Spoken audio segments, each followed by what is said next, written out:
এই মামলার যিনি বাদী ছিলেন আবু বকর সিদ্দিক, তাকে যখন প্রশ্ন করেছে যে আপনি কি জানেন যে তিনি গ্রেনেড মামলায় সাজাপ্রাপ্ত আসামি, আমি মন্তব্য করব না। আপনি কি ওই বাড়িতে গিয়ে তথ্য জোগাড় করেছেন, আমি কথা বলবো না। আপনি কি ওনার দেশে না থাকার বিষয়টা সম্পর্কে জানতেন, এইটা আমি বলবো না। মানে উনি বা এই দুদক বা পুলিশ প্রশাসন বা বিএনপির বিরুদ্ধে সকল মানে কর্তৃপক্ষ জানতেন যে হানিফ স্যার দেশে নাই, যে বিএনপি করলে, বিএনপির সমর্থক হইলে, বিএনপির ফাইন্যান্সার হইলে, বিএনপির নেতাদের সাথে সম্পৃক্ত থাকলে এই জাতীয় হয়রানি মামলা হয়। কোন ধরনের চাপ বা কোন ধরনের ডিকটেশন থেকে উপেক্ষা করে বা না থাকা সত্ত্বেও স্বাধীনভাবে এই ফয়সালা দিয়েছেন এবং তাকে এই বিচারে খালাস দেওয়া হয়েছে। উনি সহ আমরা বিচার প্রার্থী সবাই সন্তুষ্ট। হানিফ পরিবহন বাংলাদেশের প্রথম দিকে পরিবহন জগতে যিনি এই ব্যবস্থাটা, আধুনিকায়ন ব্যবস্থাটা চালু করেছিলেন, ওনার বিরুদ্ধে একটা মামলা হয়েছিল সম্পদ বিবরণী দাখিল করার নোটিশ দেওয়া 2020 সালে, এবং তিনি ওই নোটিশ সম্পর্কে জ্ঞাত হয়েও সম্পদ বিবরণী দাখিল করেন নাই এই অভিযোগে।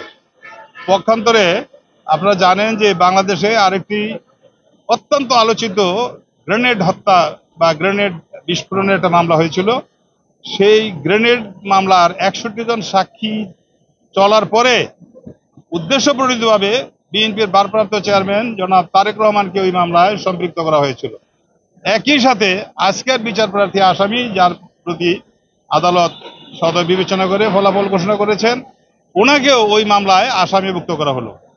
আর হানিফ সাহেব 2012 সাল থেকে বাংলাদেশের বাহিরে তার বিরুদ্ধে নানান রকমের হয়রানি, ষড়যন্ত্র এবং অত্যাচার উৎপীড়নের নানান প্রক্রিয়ায় তিনি বিএনপি সমর্থিত একজন নেতা, বিএনপির একজন সংগঠক, বিএনপির একজন ফাইন্যান্সার এবং বিএনপির সর্বোচ্চ ফোরামে বিশেষ করে জনাব তারেক রহমান অত্যন্ত ঘনিষ্ঠ লোক ছিলেন বিধায় ওনার বিরুদ্ধে নানান রকমের অপতৎপরতা ছিল, যে কারণে তিনি এদেশে ব্যবসা বাণিজ্য করতে পারেন নাই, স্বাধীনভাবে চলাফেরা করতে পারেন নাই।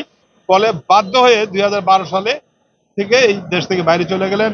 তা না, 2025 সালের 15 মে তিনি দেশে বাইরে ছিলেন।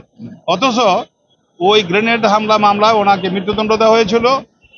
এই কথা জানার পরে কোনো সুস্থ মানুষ দেশে ফিরে আসতে পারে? আমাদের কর্তৃপক্ষ জানতেন, দুদক জানতেন, পুলিশ এজেন্সি জানতেন, আইন প্রশাসন সমস্ত সংস্থাগুলো জানতেন। এরপরে ওনার বিরুদ্ধে সম্পদ বিবরণী দাখিলের নোটিশটা ইস্যু করা হলো 20 সালে। ওনার অনুপস্থিতিতে ওনার 3টা ঠিকানা ঢাকাতে আমরা দেখি। ওনার নিজস্ব ঠিকানা স্থায়ী হচ্ছে মিরপুর, ওনার একটা অ্যাপার্টমেন্ট আছে ধানমন্ডি, এবং এর বাইরে বনানী গুলশানে। তো আর ওনার নিজস্ব পরিবহনের অফিসটা আছে ঢাকাতে। কোথাও না গিয়ে ওনার নামে একটা নোটিশ ইস্যু করে দিলেন। বলা হলো যে এই নোটিশটা নাকি ওনার স্ত্রী গ্রহণ করেছেন। ওনার স্ত্রীকে যদি গ্রহণ করার বিষয় থাকে তাইলে পরে উনি যেই একটা অ্যাপার্টমেন্টের ঠিকানা দেওয়া হয়েছে ধানমন্ডির, সেই অ্যাপার্টমেন্টের কাছাকাছি পাশাপাশি কোনো সাক্ষীর উপস্থিতি সেখানে দেখানো হয় নাই।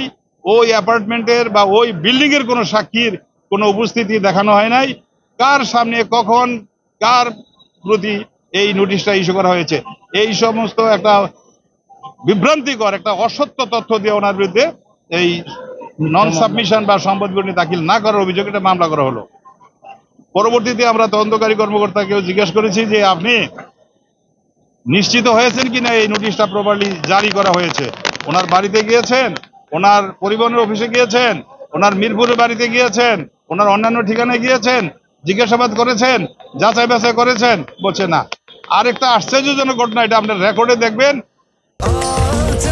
স্বাস্থ্যকর অল টাইম হানিকম, সব সময় অল টাইম হেলদি লাইফ। এই মামলার যিনি বাদী ছিলেন আবু বকর সিদ্দিক, তাকে যখন প্রশ্ন করেছে যে আপনি কি জানেন যে তিনি গ্রেনেড মামলায় সাজাপ্রাপ্ত আসামি, আমি মন্তব্য করব না।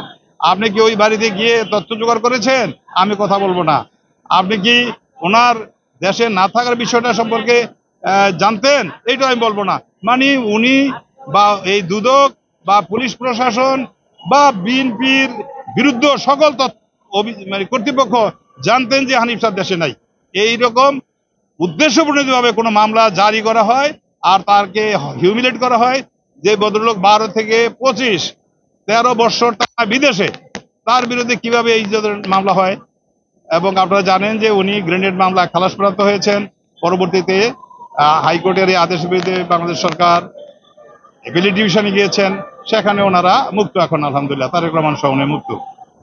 এই কারণেই বলছিলাম একটা ঐতিহাসিক হয়রানি এই দেশে অনেক হয়েছে, ওনার অবস্থানটা তারই একটা অন্যতম উদাহরণ।